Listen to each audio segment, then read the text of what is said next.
एका मंत्र्या महोदयांच्या सांगण्यावरती नेत्यावरती 3000 डेऱ्या कशा मंजूर करू शकतो। आणि मी महायुती म्हणून जरी भूमिका असली तर माझा क्लिअर स्पष्ट म्हणणं आहे, याच्यामध्ये जो भ्रष्टाचाराचा कळस गाठलाय, ह्या एका अधिकारी 3000 डेऱ्या मंजूर करणं आणि एका गटासाठी काम करणं, हे महायुतीचं असलं तरी भ्रष्टाचाराला खपवून मुख्यमंत्री साहेब घेणार नाहीत। ज्या 38 डेऱ्या होत्या आणि 37 डेऱ्या ज्यांनी वाढवलेत आणि ज्यांच्या एका 3000 डेऱ्या कुठल्याच एका संस्थेत केलेत, त्यांच्यावर जर कारवाई नाही झाली तर त्यांच्यावर आम्ही स्टँड घेणार। आंदोलन पुढे ही सुरुवात उद्याच्या निकालावर बघणार, का तर जन आंदोलन आम्ही उभे करून याला आम्ही जी परिस्थिती आम्ही त्याला नाही आम्ही शेतकरी न्याय देण्याच्या भूमिकेत राहू। या गोकुळ दूध डेअरी हा आमचा कोल्हापूर जिल्ह्यातला आणि महाराष्ट्रातला सगळ्यात मोठी संस्था, ही पवित्र संस्था टिकावी राहावी आणि ज्या शेतकऱ्यांनी कष्टातून घामातून उभे केलेले आहे त्यांना न्याय हक्क मिळावा।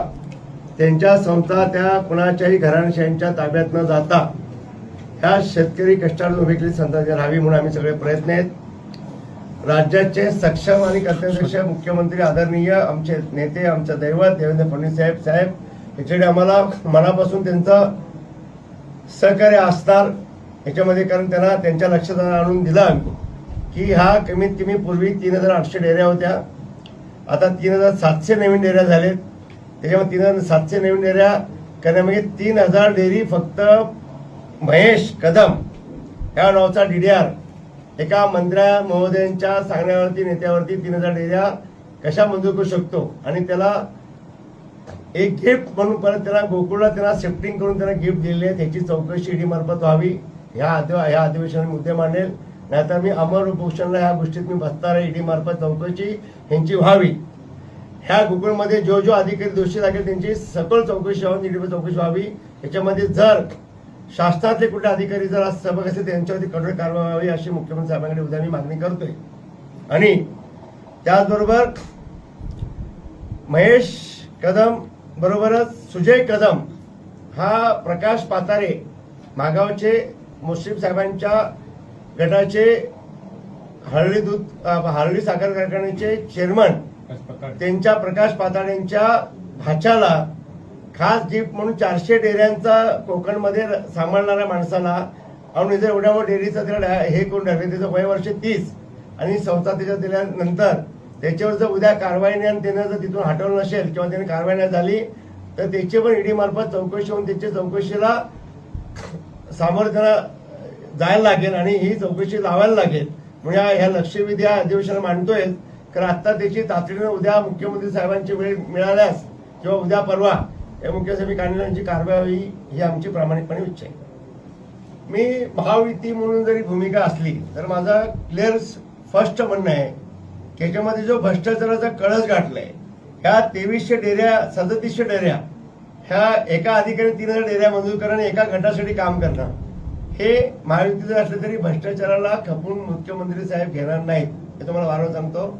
आणि याला कुठेही आमच्या शेतकरी बांधव अन्याय होऊ देणार नाहीत। या भूमिकेमध्ये मुख्यमंत्री साहेब असू शकतात। दूध डेअरी ज्या शेतकऱ्यांना मान सन्माननी उभे केले आहेत, प्रत्येक नेत्यांनी कष्टात कामातून केले आहेत, त्यांच्यावरती अन्याय होऊ द्यायचा नाही। त्यासाठी जे वाटेल ते आम्हाला जे काय भोगायचे असतील ते आम्ही भोगू, तर जे वाटेल ते आपल्याला करता ते करू। खरं त्यांना न्याय दिल्याशिवाय आम्ही गप्प बसणार नाही।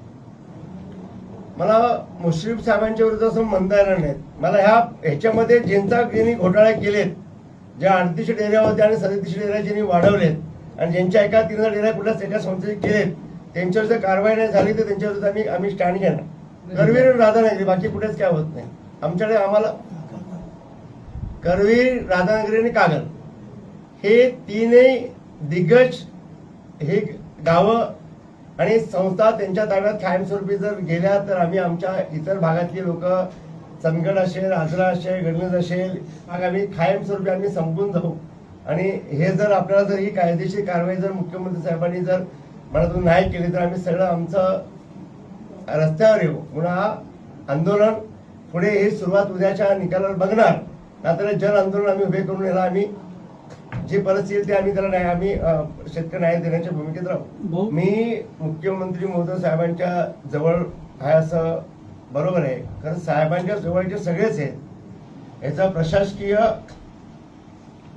प्रशासन लागणं खूप गरजेचं आहे आणि प्रशासन लाभल्यानंतर त्याची चौकशी होऊन जे याच्यात अधिकारी जे कोण नेते मंडळ असतील त्यांच्यावर जर कारवाई झाली नसेल, होत नसेल, तर त्याच्यामध्ये काही अर्थ राहणार नाहीत. म्हणून प्रशासन लागणं गरजेचं आहे.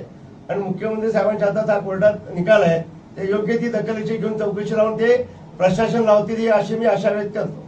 मुख्यमंत्री साहेब हे गोकुळचा जो विशेष नाही, महाराष्ट्रामध्ये चुकीचं काही घडत असेल ते कधी कोणाला सोडणार नाही, तेवढं मला 100% माहिती. अशाच नवनवीन अपडेट्ससाठी डिजिटल कोल्हापूर चॅनेलला सबस्क्राईब करायला विसरू नका.